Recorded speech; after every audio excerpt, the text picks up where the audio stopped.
Today we're going to be exploring the seedless plants, which is a group that played a crucial role in the evolution of life on land. Although they are often overlooked because they lack seeds, flowers, and fruits, seedless plants were the first plants to successfully colonize terrestrial environments. They transformed Earth's landscape, shaped soils, influenced climate, and laid the groundwork for the forests and ecosystems we see today. As we move through this chapter, we will look at how these plants are structured, how they reproduce, and why they still matter ecologically and historically, even though seed plants now dominate most of the environment.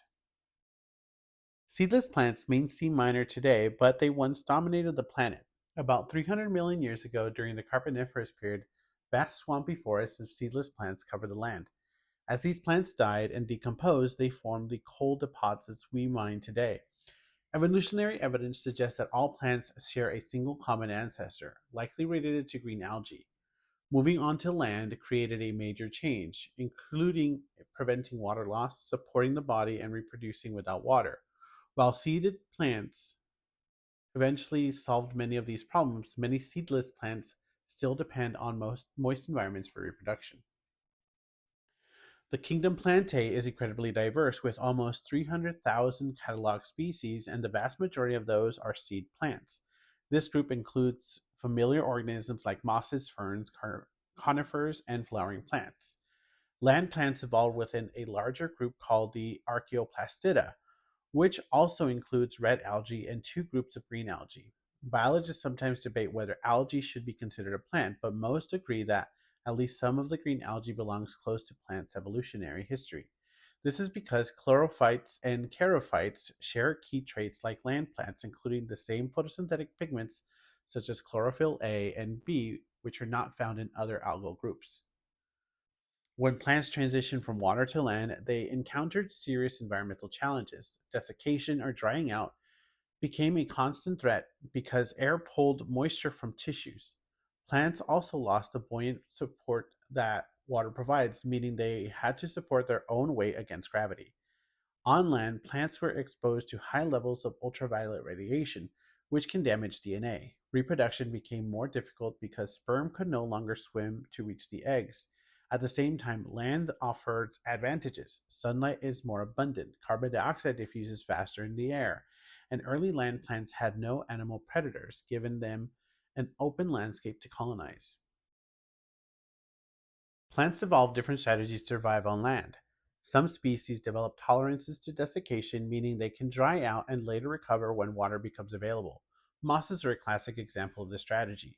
Other plants avoided dryness by living in consistently moist environments, such as ferns and forest understories. Later plant groups evolved resistance to desiccation, reducing water loss so efficiently they could survive in extreme harsh environments. The most successful land plants share four key adaptations: alternation of generations, apical meristems for continuous growth, a waxy cuticle that prevents water loss, and lignin straightened cells walls that provide structural support. All sexually reproducing organisms alternate between haploid and diploid cells, but the way this happens differs across life forms. In haplotonic life cycles, the haploid stage is dominant and the only diploid cell is the zygote, which quickly undergoes meiosis. In diplotonic life cycles, like in humans, the diploid stage dominates and the only haploid cells are the gametes. Plants are different. They have a haplodiplotonic life cycle, meaning both a haploid and diploid stages are multicellular and actively growing. When we say a stage is dominant, we mean it is the longest lasting and most visible phase of the life cycle. In alternation of generations, a multicellular haploid gametophyte produces gametes in mitosis. When gametes fuse, they form a diploid zygote that grows into a multicellular sporophyte. The sporophyte produces haploid spores by meiosis, completing the cycle. Over plant evolution, the sporophyte generation became increasingly dominant. In mosses, the gametophyte is the main visible plant, while the sporophyte is small and dependent. In seed plants, the sporophyte is the large, familiar plant, like in trees. A key adaptation of land plants is embryo protection, where the female gametophyte shelters and nourishes the developing embryo, earning land plants the name embryophytes. In seedless plants, the diploid sporophyte develops after sigmogamy, which is the fusion of the two gametes. The sporophyte produces structures called sporangia, meaning vessels for spores. Inside each sporangium are diploid sporophytes, also called mother cells, which undergo meiosis to produce haploid spores. This process reduces the chromosome number from diploid to haploid. Once released, spores disperse into the environment and, if conditions are favorable, germinate and grow into multicellular gametophytes by mitosis. These gametophytes then produce gametes, completing the cycle. Seedless plants can be classified based on the type of spores they produce. Homospores plants make only one type of spore, which develop into gametophytes capable of producing both male and female gametes. This is typical of non-vascular plants like mosses. Heterosporous plants produce two types of spores: smaller microspores that form male gametophytes, and larger megaspores which form the female gametophytes. All seeded plants and some seedless vascular plants are heterosporous, and in these groups, the sporophyte is dominant. Spores are protected by a tough polymer called sporangiopollenin, which resists drying and decay and has allowed spores and pollen to persist as fossils for millions of years. Gametangia are specialized reproductive structures found on the multicellular haploid gametophytes of seedless plants. Within these structures, precursor cells divide by mitosis to produce gametes. The male gametotangium is called the antheridium and produces flagellated sperm. These sperm must swim through a thin film of water to reach the archegonium, which are the female gametotangium that houses the egg. After fertilization, the zygote remains protected within the archegonium as it develops into the young sporophyte. Gametangia are defining features of seedless plants but are absent or greatly reduced in seed. Plants grow in length through specialized tissues called apical meristems, which are located at the tips of the shoots and roots. These regions contain undifferentiated cells that divide continuously by mitosis throughout the life of the plant. Cells produced by the apical meristems later differentiate into the specialized tissues of the plant body. This type of growth, called primary growth, allows shoots to extend upwards towards the light and roots to grow downwards to access water and minerals. In addition to apical meristems, plants also have lateral meristems, which are responsible for increasing the diameter of stems and tree trunks. The plants adapted to life on land. They evolved new structures that allowed them to grow taller and access more light. Early land plants stayed close to the ground, but taller shoots gave a major competitive advantage. Because air provides far less support than water, plants evolved vascular tissue to both strengthen their bodies and move materials efficiently. Xylem transports water and minerals from the roots to the shoots, while phloem distributes sugars made during photosynthesis. Xylem cells are reinforced with lignin, a rigid, water resistant compound that adds strength and prevents water leakage. Roots are also evolved to anchor taller plants and absorb water and nutrients from soil. To prevent drying out, land plants evolved a waxy cuticle that seals leaves and stems. However, this barrier also blocks carbon dioxide, so plants evolved stomata, adjustable pores that regulate gas exchange and water loss. Life on plants also expose plants to higher levels of ultraviolet radiation, leading to the evolution of protective pigments such as flavonoids that absorb harmful UV lights. As animals later colonized land plants, plants faced herbivory and responded by producing toxic secondary metabolites that deter predators. Interestingly, plants also evolved beneficial chemicals such as sugars and scents to attract animals for pollination and seed dispersal, forming a long term ecological partnership. Understanding the evolution of land plants requires placing it within the context of geological time. The Paleozoic era is divided into six periods, beginning with the Cambrian and ending with the Permian. The most important plant related event occurred during the Ordovician period more than 500 million years ago, when the ancestors of modern land plants first colonized terrestrial environments. Fossil evidence such as spores, cuticles, and plant cells confirm their presence during this time. The earliest known vascular plant appeared later during the Devonian period. One of the most important fossil sites for early vascular plants is the Rhynie Church in Scotland, where exceptionally preserved plant fossils provide insight into early plant structures and adaptations to land. Green algae in land plants belong to a broader evolutionary group called the streptophytes. Within land plants, the first major division is based on whether vascular tissue is present. Non-vascular plants lack specialized tissue for transporting water and nutrients, relying instead on diffusion. This limits their size and keeps them close to moist environments. Liverworts, mosses, and hornworts are seedless non-vascular plants that are likely appeared early in land's plant evolution. Because they lack vascular tissue, their gametophyte generation is dominant and they remain closely tied to water for survival and reproduction. For a long time, all photosynthetic eukaryotes were classified as plants. That view has changed with advances in molecular and structural biology. Brown and golden algae are now placed in a protist supergroup Chromia violata because, aside from photosynthesis, they lack many plant like traits. Plants are now grouped with red and green algae in the supergroup Archaeoplastida. Green algae are especially closely related relative to land plants because they share chlorophyll A and B, similar carotenoids, starch storage, cellulose cell wall, and chloroplast structures. Despite these similarities, it is still not fully resolved which green algae should be considered true plants. Green algae falls into two major evolutionary groups, the chlorophytes and the charophytes. Chlorophytes include familiar organisms such as chlamydomonas, chlorella, and multicellular sea lettuce ulva, and the colonial algal volvox. Charophytes include Spirogyra, Coleostetes, Chera, and Desmids, which are especially important because they are considered the closest relatives of land plants. Green algae shows a wide range of body forms, from single-celled organisms to colonies and fully multicellular structures.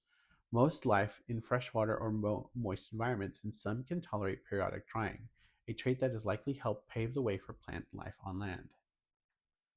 Green algae can reproduce both asexually and sexually. Asexual reproduction occurs through fragmentation or the release of spores, allowing rapid population growth under favorable conditions.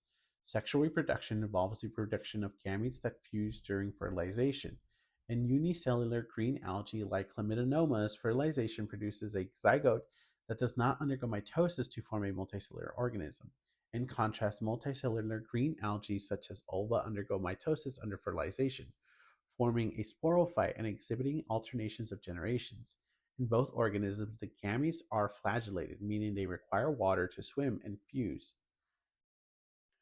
Charophytes are a group of green algae that includes several lineages thought to be the closest relatives of land plants. Fossil evidence shows that charophytes have existed in freshwater environments for hundreds of millions of years.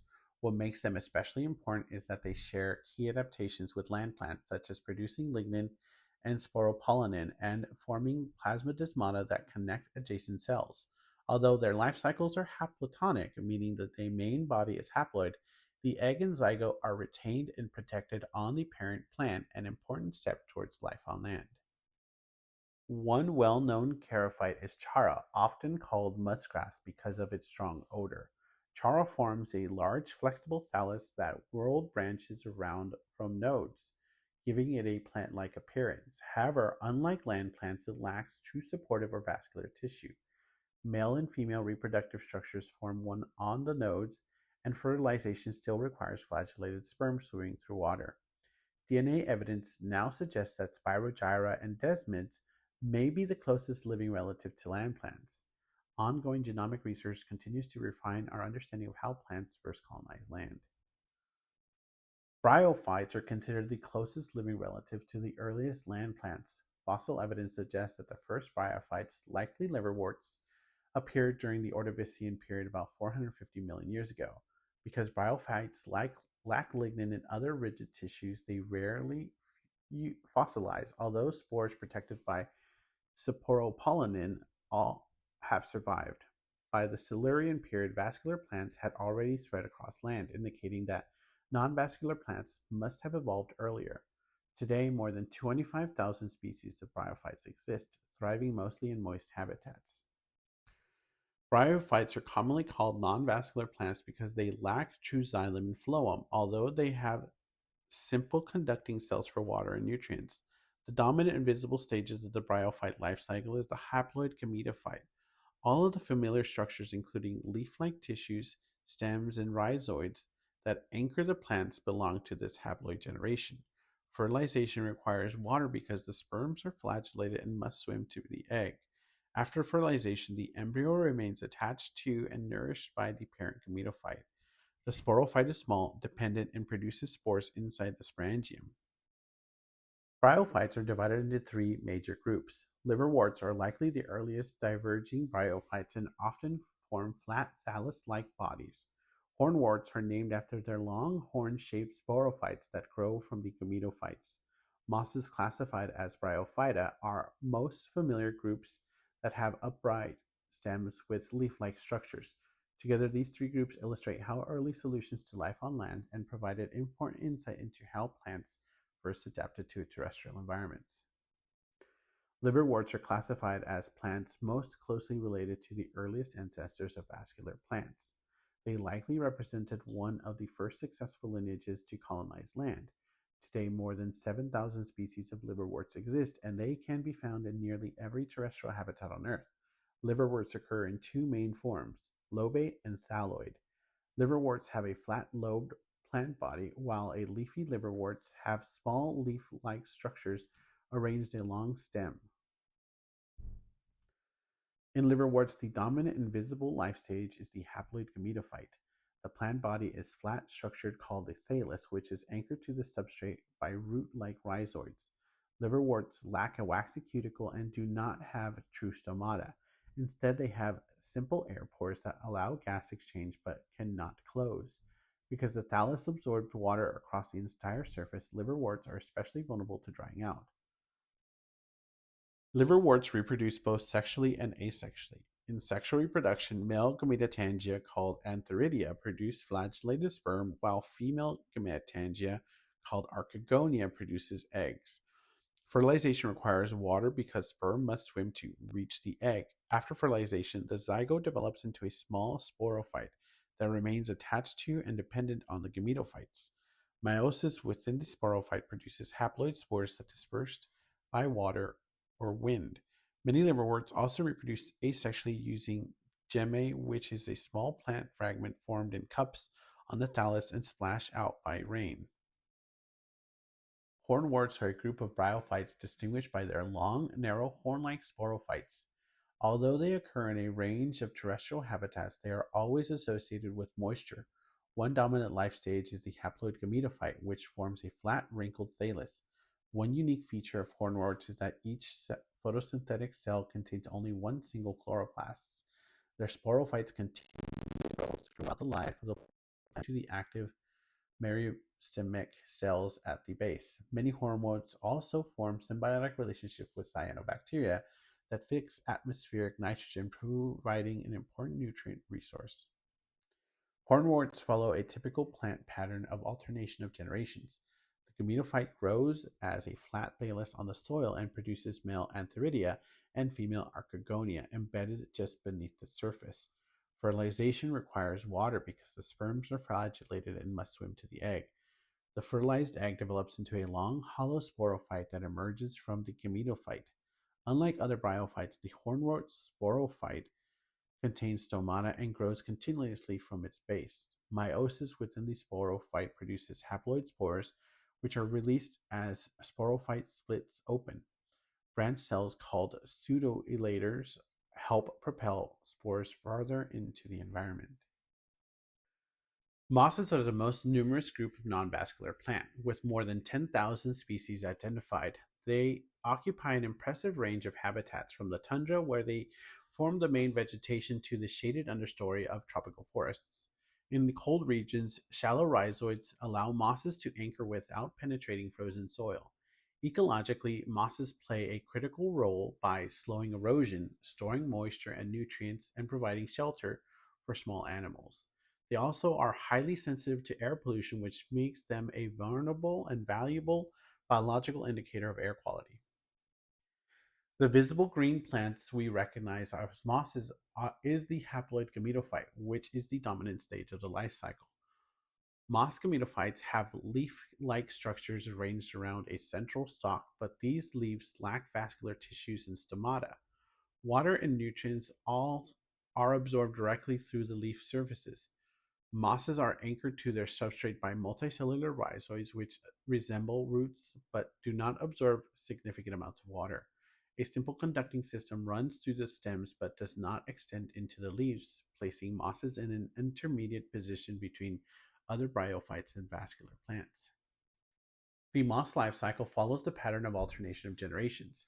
Haploid spores germinate into protonema, which appear as a network of thin filaments growing along the substrate. From this stage, upright gametospores develop, forming the leafy gametophytes.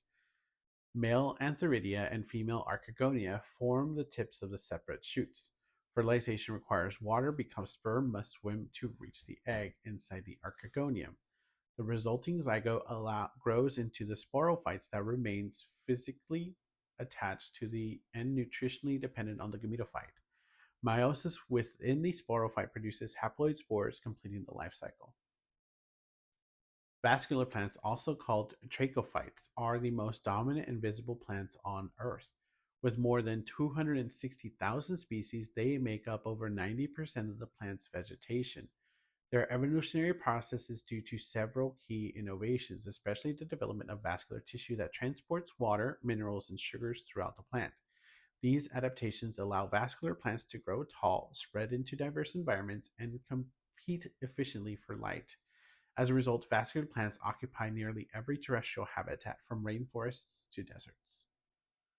Bryophytes were important pioneers on lands, but their lack of true roots and lignin reinforcing conducting cells limits their size and range. Vascular plants solved these problems by evolving roots for absorption, leaves for photosynthesis, and strong vascular tissues for transport and support. Another major evolutionary shift is the increasing dominance of the diploid sporophyte generation. In a seedless vascular plant, such as ferns and their relatives, the sporophyte is the large family plant, while the gametophyte is the smaller but still free living. However, these plants still depend on water for fertilization because their sperms are flagellated, which explains why they are most common in moist environments. The earliest plant fossils showed vascular plants date back to the Silurian period, about 430 million years ago. In vascular bundles, xylem is typically located towards the center and is responsible for transporting water and minerals over long distances. Xylem is made of conducting cells called tracheids, along with support and parenchymal tissue. The walls of the tracheids are reinforced with lignin, a tough waterproof polymer that provides mechanical strength. This lignification allows plants to grow tall, which gives them a major competitive advantage by reaching unfiltered sunlight, dispersing spores or seeds farther, and shading out smaller competitors. Phloem is the second major type of vascular tissue and is responsible for transporting sugars and other organic compounds produced during photosynthesis. These materials move from the source, such as leaves, to sink the roots, growing shoots, or storage organs. Phloem contains conducting cells called sieve elements, which are supported by other specialized cells that help maintain their function. Together, xylem and phloem form the plant's vascular system, allowing plants to efficiently transport water, nutrients, and energy throughout the entire body. This integrated transport system is one of the key reasons vascular plants became so large and ecologically dominant. Roots are a major evolutionary innovation of vascular plants. Although roots do not preserve well in fossilized record, evidence suggests that they evolved after vascular tissue. Unlike the thin rhizoids of bryophytes, roots provide strong anchorage and actively absorb water and minerals from the soil using vascular tissue. Extensive root systems stabilize plants by anchoring them firmly in place, which is especially important for tall plants exposed to wind and gravity. Most roots also form mutualistic relationships with fungi called mycorrhizae. These fungi greatly increase the surface area for absorption, allowing plants to take up more water and nutrients than roots alone could. Another major innovation in vascular plants was the evolution of true leaves. Leaves greatly increase photosynthetic efficiency by providing a large surface area packed with chloroplasts that capture light's energy. This energy is used to convert carbon dioxide into carbohydrates, which are transported throughout the plants by the phloem tissue. Fossils are structural evidence shows that leaves evolved more than once, resulting in two main types of leaf morphology: microphylls and megaphylls. This independent evolution highlights how important leaves were to plant success on land. Microphylls are small leaves with a single unbranched vein and are seen in early vascular plants like club mosses. They appear early in the fossil record and may have evolved from flattened branches or modified sporangia. Megaphylls are larger leaves with complex network of veins and are likely evolved independently several times. They are found in ferns and more derived vascular plants. Leaves also became modified for reproduction. Sporophylls are leaves that bear sporangia, and when these sporophylls are clustered into cone like structures, they form strobili, such as pine cones. By the late Devonian period, plants had evolved the key features of vascular tissues, true leaves, and roots. These innovations allowed plants to grow taller and spread across land. During the Carboniferous period, massive swamp forests dominated by seedless vascular plants covered much of Earth. From club mosses and horsetails grew over 30 meters tall. As these plants died and accumulated in wet environments, they formed the coal deposits we mine today. This period marked by important shifts in plant life cycles, with diploid sporophytes becoming the dominant and most visible generation. Modern seedless vascular plants still share one important limitation. They require water for fertilization because their sperm are flagellated and must swim to the egg. As a result, most are found in moist or shaded environments. Despite this constraint, they represent a major evolutionary advantage over bryophytes. Their sporophytes are large, independent, and photosynthetic, while the gametophytes are reduced but still free living. Today's seedless vascular plants include club mosses, horsetails, ferns, and whisk ferns, all of which illustrate how vascular tissue transforms plant structure without fully eliminating dependence on water for reproduction. Club mosses, classified by their phylum Lycophyta, are the earliest group of seedless vascular plants. During the Carboniferous period, their ancestors formed massive swamp forests, with some species growing into tree-sized forms. Modern lycophytes are much smaller and consist of branched stems covered with microphylls, which are small leaves with a single vein. There's about 1,200 living species, including club mosses, spike mosses, and saginella, and quillworts. Lycophytes follow alternation of generations, but the sporophyte-like dominant stage. Many species produce sporophylls arranged into cone-like strobili, and they may be either homosporous or heterosporous, with saginella showing distinct male and female spores. Horsetails belong to phylum Manilophyta and are placed into class Equistosida. Today, only one genus remains, Equisetum, but is still the ancestors formed large trees and entire swamp forests during the Carboniferous period. Modern horsetails are found mainly in damp habitats and marshes. Their more distinct features is a joined stem with evenly spaced nodes from which rolls of thin leaves and branches emerged. These leaves contribute little to photosynthesis, which occurs primarily in the green stem. Horsetail cells walls contain silica, making them stiff and abrasive, which led them their historical use of scoring brushes. Horsetails reproduce using spores and are homosporous, with spores dispersing with elaters and spring open in dry conditions.